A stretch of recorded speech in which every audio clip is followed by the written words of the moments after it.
Buried Truths and Broken Silence The name was Sergeant Monica Raines, a retired officer who had once patrolled the South Side alongside Ray Dobkins in the early 2010s. Javier Morales had found her through a back-channel connection in the whistleblower community. She now lived in Indiana, far from the chaos of CPD, far from the rot she'd once tried to expose, and been punished for. When Javier and Aaliyah arrived at the small ranch-style house in Gary, Monica opened the door cautiously, peering through the screen with narrowed eyes. She was in her 50s now, with streaks of gray in her braids and a face that looked older than it should. But when she recognized Javier, her shoulders relaxed. "I said I'd never speak about Dobkins again," she muttered as they stepped inside. "But I saw that video. And I remember that look in her eyes. I had that same look once. When I realized the badge doesn't protect the right people." They sat down at her kitchen table. Aaliyah listened silently as Monica began to speak. Dobkins was trouble from the start. Came in with a chip on his shoulder, thinking he was judge, jury, and executioner. Didn't like being questioned, especially not by women. And definitely not by black ones. She poured herself a coffee, hands shaking slightly. "Back in 2012 we pulled over a kid 18 fresh out of high school. Driving his mom's car, nice one. Dobkins was convinced he was a drug dealer. No evidence. The kid was respectful, clean record, just on his way to visit his grandmother.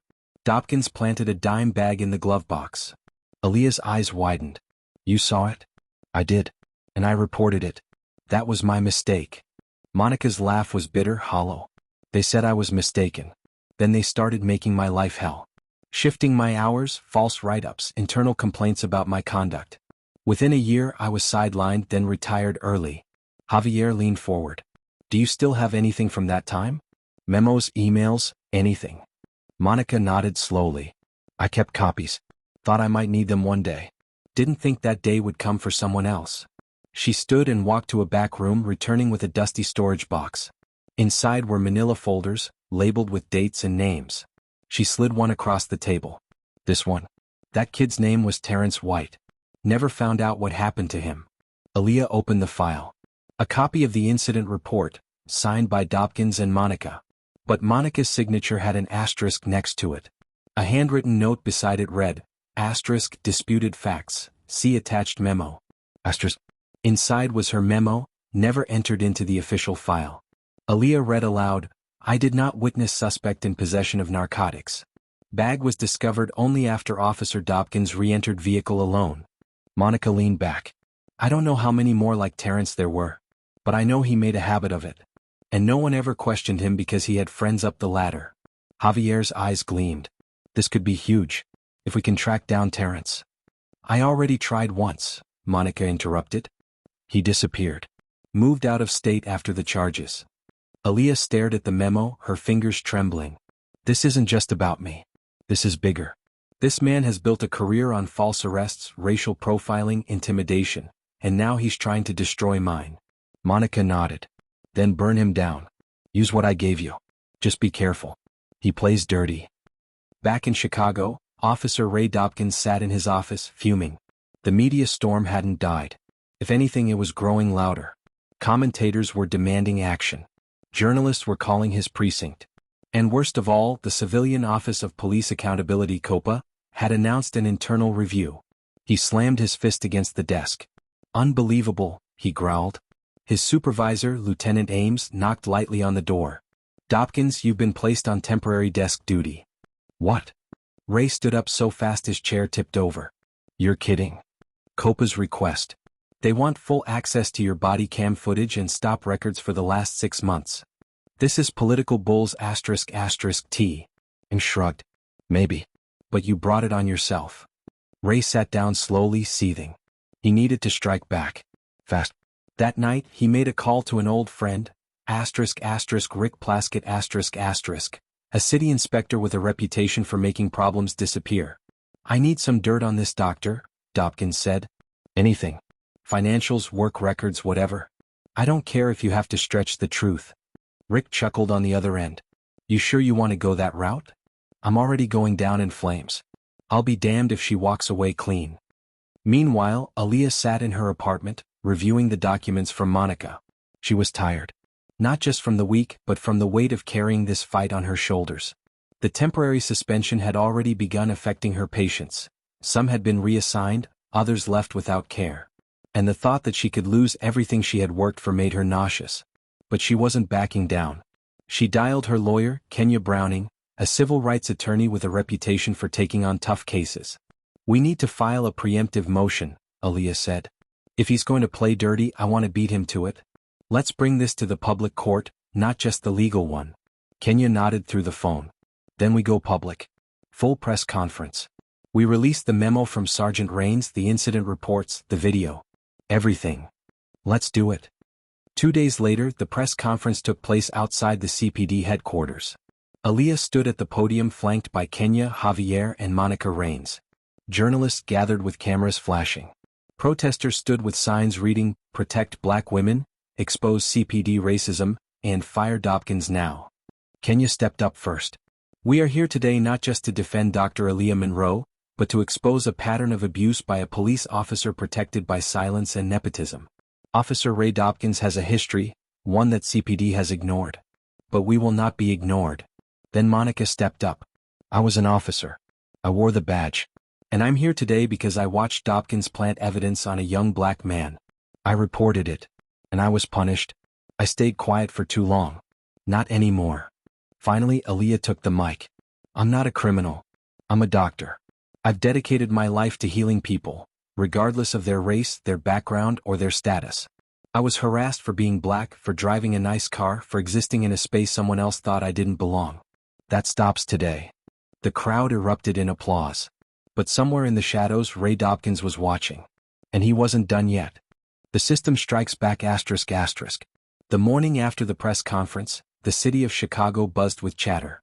Local radio stations dissected every word. The Tribune ran a front-page headline, "Doctor versus Badge, Racial Profiling Under Fire." Twitter exploded with hashtags like #StandWithAleah and #ExposeDobkins. Aaliyah's story had transcended her own case. It had become a movement. But with attention came danger. Just after sunrise, Aaliyah woke to a loud bang on her front door. Her heart jumped. She grabbed her phone, rushed downstairs, and cautiously peered through the peephole. It wasn't the police. It was her mailbox, smashed open, its metal door twisted and hanging. Red spray paint scrawled across her brick wall in 3 crude words: liar, slut, fraud. She called the police. Again. They arrived 2 hours later. Took photos. Filed a report. Promised an investigation. But Aaliyah saw the look in their eyes. Dismissive. Skeptical. Just another angry black woman making a scene. That night, Kenya insisted she move to a hotel. "You're not safe right now," her attorney said. "Dobkins is unhinged and you've embarrassed him publicly. That's a dangerous combination." But Aaliyah refused to back down. "If I hide now, he wins." So instead, she doubled her security, installed cameras, and stayed put. Across the city, Dobkins sat in a dive bar, gripping his glass like it owed him something. His face was red. His knuckles white. The press conference had humiliated him. The department was asking questions. COPA had opened not just a review, but a full investigation. "This is Bull's ***T, he muttered to Rick Plaskett, who sat beside him nursing a beer. "That which is turning the whole city against me." Rick didn't look at him. She played it smart. That press conference, backed by a retired cop, lawyered up, surrounded by the media? You can't just smear her anymore. Not like before. Dobkins clenched his jaw. "Then I'll bury her with the truth." Rick raised a brow. "What truth?" Dobkins hesitated, then pulled out a flash drive. "I got access to her personnel file from the hospital. Off the books. Some nurse there owed me a favor. There's a report from 2 years ago. She made a call on a terminal cancer patient's treatment. The family complained. Said she gave up too early." Rick looked skeptical. "That's not illegal. It's enough to make her look unethical. Cold. Inhuman. If I leak it right, twist the wording, make it sound like she pulled the plug for convenience, it'll turn people against her." Rick nodded slowly. "You're playing with fire." Dobkins smiled darkly. "Then let it burn." The next morning, Aaliyah woke up to a new headline. "Doctor accused of prematurely ending patient's care." The article was vague but insidious. It referenced hospital insiders, an anonymous complaint, and a pattern of troubling decisions.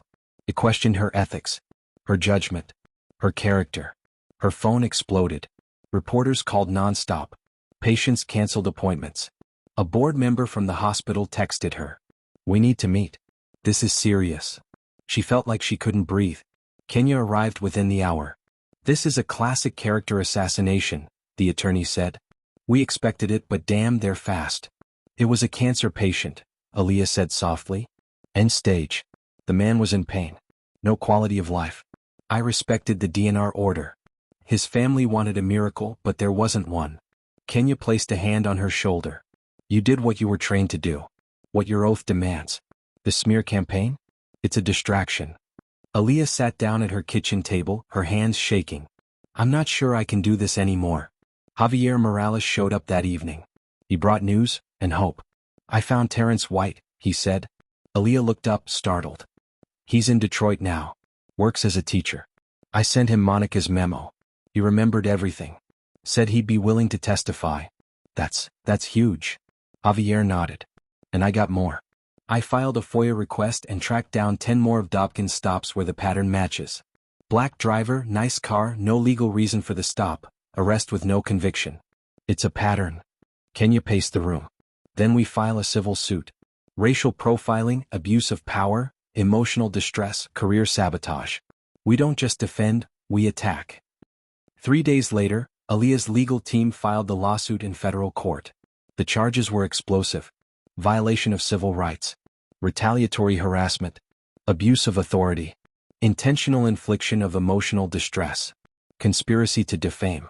A press release accompanied the filing, including sworn affidavits from Monica Raines, Terrence White, and 5 more individuals who had been harassed by Dobkins. The media picked it up instantly. The tide began to shift again. On MSNBC, a legal analyst declared, "This is one of the strongest cases of targeted retaliation we've seen in recent years." On local radio, callers shared their own experiences with Dobkins. And on social media, the hashtag #StandWithAleah hashtag roared back to life. Dobkins was furious. "They're crucifying me," he told Lieutenant Ames in a closed-door meeting. "You're going to let them?" Ames folded his arms. "Your file stinks, Ray. We've got 2 decades of ignored complaints. Internal affairs is livid. And the brass? They're ready to cut you loose. I've done everything this department ever asked." "No," Ames said coldly. "You did what you wanted and we looked the other way. That ends now." That night, Dobkins drove home in silence. No music. No talk radio. Just the cold sound of his own breathing. As he pulled into his driveway, a dark sedan parked across the street flicked its headlights. Inside sat a reporter from the Sun-Times, camera ready. Ray stormed into his house. He didn't see the subpoena notice taped to his door. Meanwhile, Aaliyah stood outside her hospital. The board meeting had just ended. They had reviewed the leaked ethics complaint and declared it non-actionable. Her license was fully reinstated. Her hospital privileges restored. She wept in the elevator. Not because it was over, but because she was still standing. That evening, Javier found something new. Buried in an old CPD database was a redacted report, dated January 2013. It listed a civilian injury during a drug bust led by Dobkins. The civilian wasn't charged. The arrest was dropped. But the injury? A broken jaw and fractured ribs. The victim's name, Darnell Monroe. Aaliyah froze when she read it. "My cousin." Javier stared. "He never mentioned. He left the city. Said Chicago wasn't safe. He never told us why." She stared at the report again. "This isn't just about me. He's been hurting my family for over a decade." She looked up, a storm in her eyes. "We end him.